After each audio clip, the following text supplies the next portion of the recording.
For most of her adult life, Emily believed that a well-stocked kitchen was a sign that everything was under control. Sunday afternoon meant a large grocery trip. The refrigerator would be filled with vegetables, meat, yogurt, cheese, sauces, fruit drinks, and enough backup food to survive several changes of plan. The pantry would hold extra cereal, pasta, snacks, canned goods, and whatever happened to be on sale that week. Looking at all that food made Emily feel secure. There were choices everywhere. Nobody in the family could possibly complain that there was nothing to eat. But several days later, something strange always happened. The refrigerator was still full, yet the family somehow felt there were fewer choices. The lettuce was beginning to wilt. Half a cucumber had been forgotten. One container of leftovers no longer sounded appealing. There was plenty of food, but nobody knew what meal it was supposed to become. Emily would open the refrigerator, stare for a few seconds, close it, and sometimes suggest takeout. Then the following Sunday, she would refill the kitchen again. She had always assumed abundance meant having more food available. What she gradually discovered from looking at the way many Japanese households approach food was almost the opposite. A kitchen can contain less and still feel generous when the food is visible, flexible, carefully portioned, and actually wanted. Buying less did not necessarily mean eating less. In some cases, it meant enjoying more of what had already been purchased. The first change happened before Emily ever entered a supermarket. Instead of writing her shopping list from memory, she began opening the refrigerator, freezer, and pantry first. Japanese consumer guidance on reducing household food waste encourages exactly this kind of thinking. Know what is already at home before buying more. Emily quickly discovered why it mattered. There were always more ingredients than she remembered. 6 eggs when she thought only 2 remained. Half a cabbage hiding beneath a bag of carrots. Frozen chicken she had mentally removed from existence. Rice noodles, canned tomatoes, beans, and sauces that could already form the beginning of several meals. The old Emily would have looked at those ingredients and still asked, what should the family buy for dinner? The new question became, what meals are already halfway paid for? That question changed the emotional experience of shopping. She no longer began the week with 7 empty spaces that needed to be filled by the supermarket. Some meals were already waiting at home. The shopping list only had to complete them. That led to a second change. Emily stopped shopping for the version of the week she hoped would happen. She started shopping for the week that was actually likely to happen. Her old cart was full of good intentions. Spinach because everyone should eat more greens. Fresh berries because healthy breakfasts sounded appealing. Fish for Thursday, even though Thursday was usually busy. Ingredients for an elaborate dinner on Saturday, despite the fact that plans often changed. The groceries represented an ideal family, with perfect schedules and endless enthusiasm for cooking. Real life was different.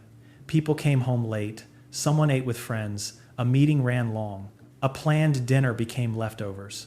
Once Emily accepted this, she began buying fewer delicate fresh foods at the beginning of the week and leaving room to adjust later. The refrigerator looked less impressive on Sunday night. By Friday, however, far less food looked tired. The family had not been deprived. It simply had fewer ingredients waiting for imaginary meals. Her husband Michael was less enthusiastic about the next change because he loved bulk deals. The larger package usually had the better unit price, and that seemed impossible to argue with. 24 ounces for only a little more than 12 ounces looked like obvious savings. But Emily began following those packages all the way to the trash can. A large bag of greens was cheaper per ounce until a third of it spoiled. A family-sized container of dip looked economical until nobody wanted it after the second serving. An enormous package of fresh fruit was a bargain until several pieces softened before they could be eaten. The supermarket calculated cost per ounce purchased. The household needed to calculate cost per ounce consumed. For rice, frozen staples, and foods, the family reliably finished larger quantities could still be smart. For uncertain fresh foods, smaller packages often produced less waste and surprisingly better value. Michael eventually admitted that paying less for food nobody ate was not really winning. What surprised Emily most was that buying smaller quantities did not make meals feel smaller. The secret was how those meals were built. Many Japanese meals are composed from several modest elements rather than asking one oversized item to dominate the plate. Emily began experimenting with the same structure without trying to turn every dinner into Japanese cuisine. A little chicken could sit beside rice, vegetables, soup, and another small side. A modest piece of fish did not need to fill half the plate when the meal contained several textures and flavors around it. Soup became particularly useful. A bowl made with broth, vegetables, tofu, mushrooms, noodles, or other ingredients added warmth and volume without requiring the most expensive part of the meal to become enormous. Suddenly, the family was eating smaller portions of costly ingredients without experiencing dinner as smaller. This was an important distinction. Cutting a piece of meat in half and leaving empty space on the plate feels like deprivation. Serving less meat as part of a meal that still looks complete feels completely different. Emily also started using smaller dishes for some meals. At first, Michael laughed because the table seemed to contain more bowls even though less food had been cooked, but that was partly the point. A single giant plate can make a normal portion look lonely. Several smaller dishes can make modest amounts feel varied and intentional. There might be rice in one bowl, soup in another, vegetables on a small plate, and a smaller serving of protein beside them. Nobody was told to stop eating before they were satisfied. Anyone could take more.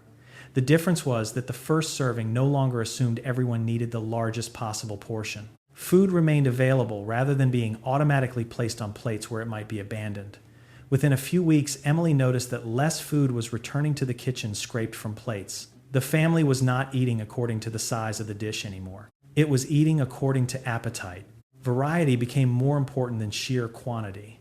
Emily had once tried to create variety by buying many different ingredients. That was expensive because each new recipe introduced another bottle herb, vegetable, or specialty item. Now she tried to create variety from a smaller group of flexible ingredients. Cabbage could appear raw one evening, cooked in soup the next, and stir-fried later. Mushrooms might accompany eggs in the morning noodles at lunch, and rice at dinner. Green onions could finish several unrelated dishes. Tofu could move between soup, a rice bowl, or a simple side. The family still experienced different meals, but the grocery cart did not need an entirely new collection of ingredients every night. Emily began asking one question whenever a less familiar, fresh ingredient entered the cart. Where will the rest of this go? If she could imagine only one answer. She often bought less of it or chose something more versatile. Seasonality helped too. Emily used to plan the menu first and let the supermarket tell her what that plan would cost. If the recipe said berries, she bought berries. If it called for a certain vegetable, she bought that vegetable even when it looked mediocre and expensive.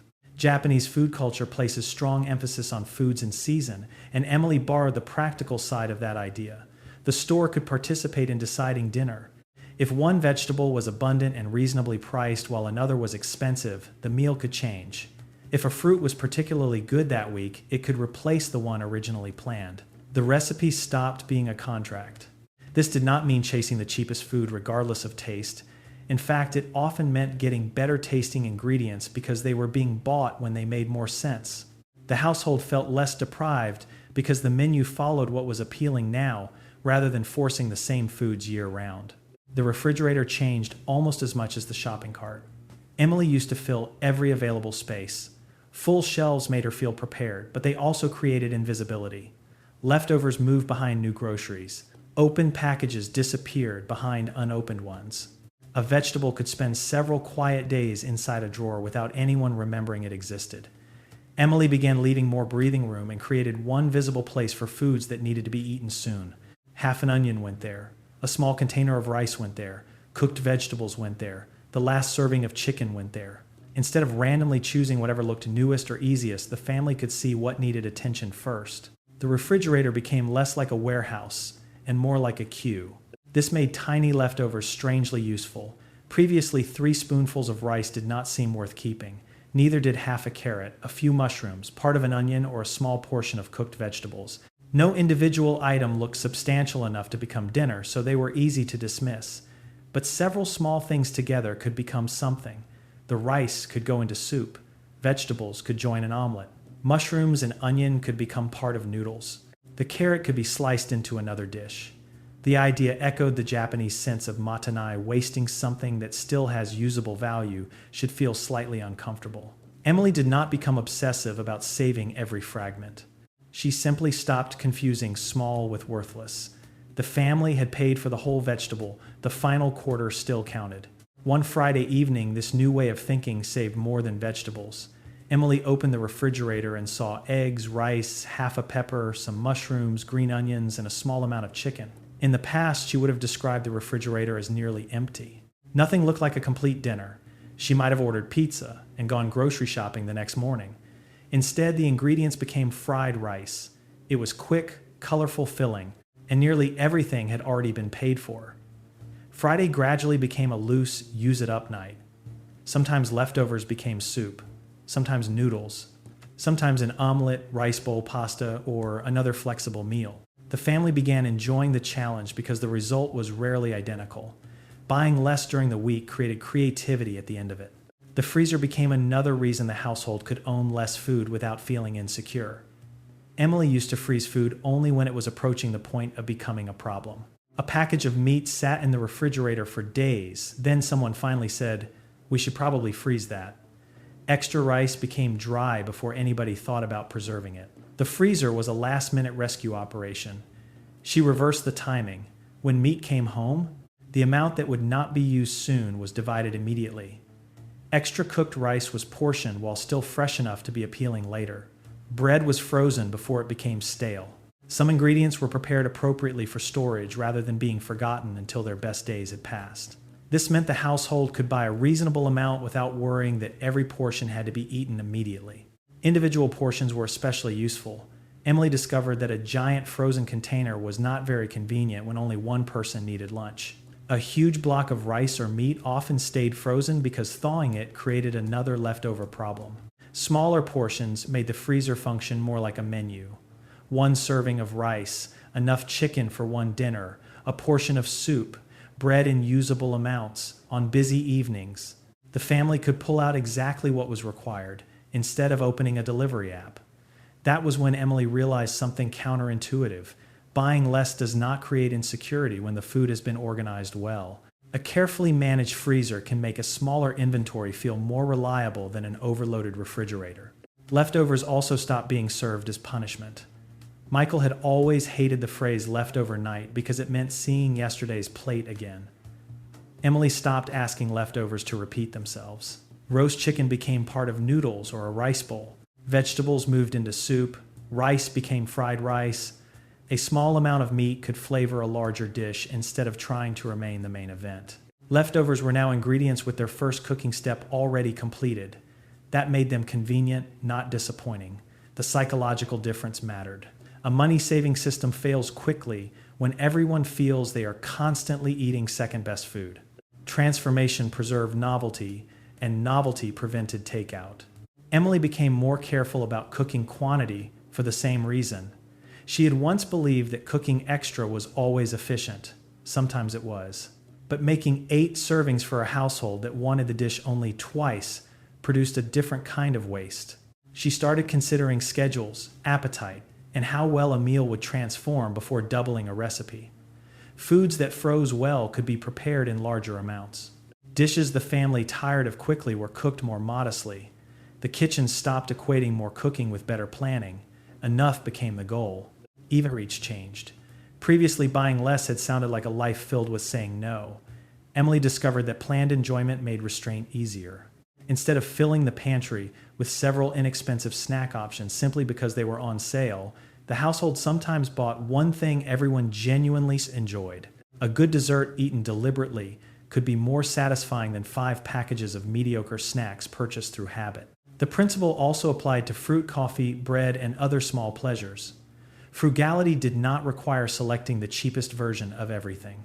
Sometimes buying a smaller amount of something good reduced the desire to keep searching for satisfaction elsewhere. The family spent less without feeling that every pleasurable item had been removed from the house. Convenience foods received a similar reassessment. Emily used to believe a serious frugal shopper should avoid anything pre-cut, portioned, or prepared because the unit price was higher. Then she noticed that a full head of a vegetable was not cheaper if most of it spoiled. A smaller prepared package could occasionally make sense for a household that needed exactly that amount. The important calculation was not ideological, it was practical. Would the convenience help the food get eaten? Would it prevent takeout? Would it eliminate waste? If the answer was yes, paying slightly more per ounce could sometimes reduce total spending. The cheapest item on the shelf was not always the cheapest food to put on the table. Dates on packages also became tools rather than sources of panic. Emily learned to distinguish quality-related best before information from safety-related use by style guidance and to pay attention to storage instructions. She still treated food safety seriously, but she stopped reacting to every printed date as though all labels meant exactly the same thing.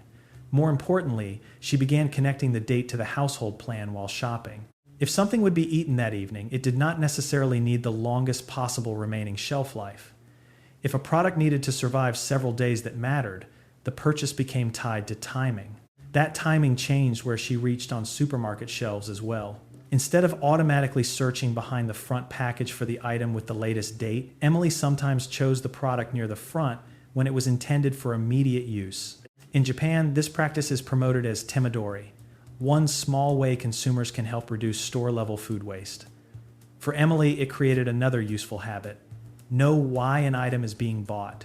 Food for tonight did not need to behave like emergency storage. The product and the plan simply needed to match. The family also stopped treating the pantry as a museum. Canned foods, noodles, sauces, and emergency supplies had once accumulated until older items were forgotten behind newer ones. Emily began rotating them into ordinary meals. When something was replaced, the older stock moved forward. This idea is similar to rolling stock approaches used for household emergency food in Japan. Stored food is most useful when it actually circulates, rather than sitting untouched until nobody wants it. The result was reassuring. The household could maintain useful backup food without continuously expanding the pantry. Security came from knowing what was there, not from buying more every time something went on sale. Over several months, Emily noticed something unexpected about her grocery cart. It was smaller, but dinners did not feel smaller. The refrigerator contained less, but finding food became easier. There were fewer snack packages, yet the family did not complain more. The freezer was more organized. Leftovers moved instead of waiting. Fresh foods were purchased closer to when they would realistically be eaten. Expensive proteins lasted longer because they were part of balanced meals rather than required to dominate them. Ingredients appeared in several dishes instead of disappearing after one recipe. The biggest shift was psychological. Emily had once used quantity to create a feeling of abundance. More food meant more security. More options meant more satisfaction. A full refrigerator meant a responsible household. But quantity had often produced the opposite result. Too many options became forgotten options. Too much fresh food became pressure. Oversized portions became leftovers. Bulk bargains became waste. The family was spending more to create the appearance of abundance and then enjoying only part of what it purchased. The Japanese habits Emily borrowed suggested a different kind of abundance. There could be a little rice, a bowl of soup, some vegetables, a modest portion of protein, and a small side dish, and dinner could still feel complete. There could be only 3 kinds of vegetables in the refrigerator, but if each one had several uses, the household still had many possible meals. There could be 1 good dessert instead of 5 random snack packages. There could be fewer groceries overall, because the freezer, pantry, and leftovers were actually participating in the week. Buying less worked only because the second half of the system was just as important. Use more of what is bought. Preserve it before it declines. Give ingredients several jobs. Serve enough instead of automatically serving maximum portions. Let small amounts contribute. Allow leftovers to change identity. Keep food visible. Let seasons influence choices. Buy according to real schedules instead of ideal ones. Leave space for enjoyment. That is why the household never felt as though it was being put on a financial diet. Emily was not constantly telling everyone what they could not have. She was making the food already in the house easier to enjoy. Months earlier, she had measured success by the fullness of the grocery cart. Now she measured it several days after shopping. Could she still see what was in the refrigerator? Were the vegetables being used? Did leftovers have a plan? Was the freezer helping rather than hiding things? Was Friday dinner possible without another full shopping trip? Those questions changed what enough looked like. The family still bought favorite foods. They still went out occasionally. They still had busy nights when convenience won. Some food was still wasted because no real household operates perfectly. But the kitchen stopped needing constant replenishment to feel abundant. And that may be the most useful lesson Americans can borrow from these Japanese food habits. Frugality does not have to mean staring at a half-empty plate and wishing there were more. Sometimes it means looking at a smaller grocery cart and realizing there is already enough. Enough food, enough variety, enough convenience, enough pleasure. The trick is making sure what enters the household actually gets the chance to become all four.